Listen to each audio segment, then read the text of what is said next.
परमेश्वर देहधारी हुनु भएपछि मानव माझ जीवन बिताउनु हुँदै मानवको विकृति र जीवनको स्थिति देख्नु भयो। देहको परमेश्वरले गहन रूपमा मानवको असहायता, दयनीयता र दुखी स्थिति महसुस गर्नुभयो।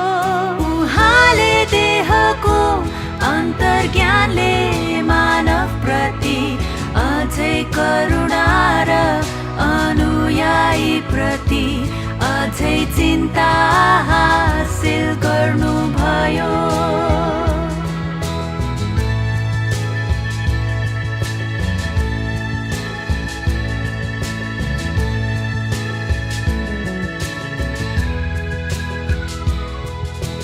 हृदयमा उहाँले व्यवस्थापन गर्न र मुक्ति दिन चाहनु भएकालाई सबभन्दा बढी महत्त्व दिनुहुन्छ।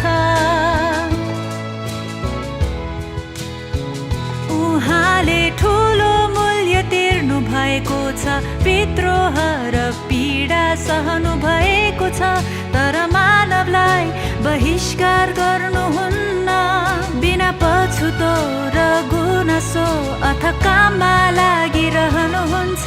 उहाँले अन्तर्ज्ञानले मानव प्रति अझै करुणा र अनुयायी प्रति अझै चिन्ता हासिल गर्नुभयो। उहाँले देहको अन्तर्ज्ञानले मानव प्रति अझै करुणा र अनुयायी प्रति अझै चिन्ता हासिल गर्नुभयो। उहाँ कहिले हार मान्नुहुन्न अथवा काममा लागिरहनुहुन्छ, कारण उहाँ जान्नुहुन्छ ढिलो चाँडो